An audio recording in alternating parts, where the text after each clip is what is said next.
Trans disciplinary या inter disciplinary का जो कॉन्सेप्ट है वो उसका बेसिक ऑरिजिन ही यहाँ से आया कि आर्किटेक्चर का जो फील्ड है वो और बहुत सारे डिसिप्लिन्स को अपने अंदर ऐसे ग्रास्प किया हुआ है उसने कि वो बहुत क्लियरली अब विजिबल होना शुरू हो गया है। Knowing the fact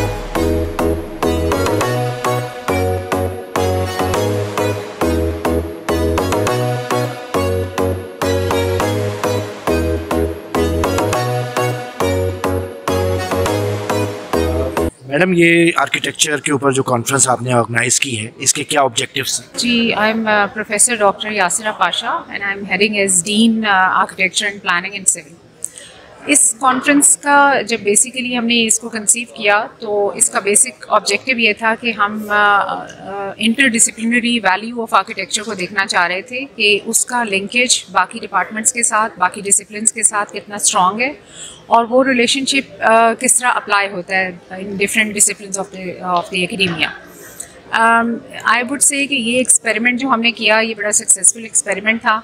we realised कि ना सिर्फ इसका एक बड़ा डीपर कनेक्शन है आर्किटेक्चर का बाकी सारे डिसिप्लिन्स के साथ बल्कि इसकी एप्लीकेबिलिटी बहुत ज़्यादा वाइडर एंड वास्ट है। तो आई एम होपफुल कि ये बड़ी फ्रूटफुल किस्म की एक कॉन्फ्रेंस हुई है और इसकी जो रिकमेंडेशंस और आउटकम्स हैं वो वी विल ट्राई कि उसको हम आगे अप्लाई कर सकें और उसको डिफरेंट लेवल पे एड्रेस किया जा सके। अच्छा, यहाँ बहुत बात होती है इंडस्ट्री एकेडेमिया रिलेशनशिप के बारे में और उसके गैप के बारे में।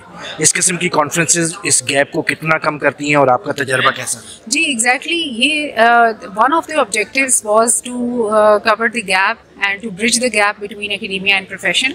एंड आई होप कि जिस तरह हमने वाइडली पैनलिस्ट को और स्पीकर्स को हमने दोनों साइड से, इंडस्ट्री एंड एकेडेमिया दोनों साइड से बुलाया है, तो ये उसका बेसिक पर्पस यही था कि हम इस गैप को ब्रिज करने की कोशिश करें, number one. And number two ये कि उस ब्रिजिंग से जो आगे वे फॉरवर्ड एक नज़र आता है, कोई अगला पाथवे बनता है, तो उसको भी एड्रेस किया जा सके। अच्छा, दाऊद यूनिवर्सिटी का आर्किटेक्चर डिपार्टमेंट तो बहुत रिनाउंड है और बहुत उसके जो है हिस्ट्री है। क्या आज भी जब कंप्यूटर का ज़माना आ गया, आईटी का ज़माना आ गया, स्टूडेंट्स का कितना रुझान है आर्किटेक्चर पढ़ने की तरफ और ख़ुसूसन दाऊद की तरफ? जैसे मैंने अभी बताया कि it's a global world now और ये जो ट्रांस डिसिप्लिनरी या इंटर डिसिप्लिनरी का जो कॉन्सेप्ट है वो उसका बेसिक ऑरिजिन ही यहाँ से आया कि आर्किटेक्चर का जो फील्ड है वो और बहुत सारे डिसिप्लिन्स को अपने अंदर ऐसे ग्रास्प किया हुआ है उसने कि वो बहुत क्लियरली अब विजिबल होना शुरू हो गया है। नोइंग द फैक्ट, अब हमारा ये ख्याल है कि ज़ाहिर one of the oldest departments इन पाकिस्तान, अब स्टूडेंट्स का इंटरेस्ट बहुत ज़्यादा है आर्किटेक्चर में और उसकी वजह यही है क्योंकि उनको अब डिफरेंट एप्लीकेशंस उसकी नज़र आती हैं। स्टूडेंट्स नो कि उनकी जो डिग्री है वो उनको किसी भी फील्ड में आगे जाकर फ़ायदा देगी। तो ये एक प्लस पॉइंट है कि जो अब रिकग्नाइज हो गया और बड़ा वाइडली एक्सेप्टेबल है। Thank you very much. Thank you.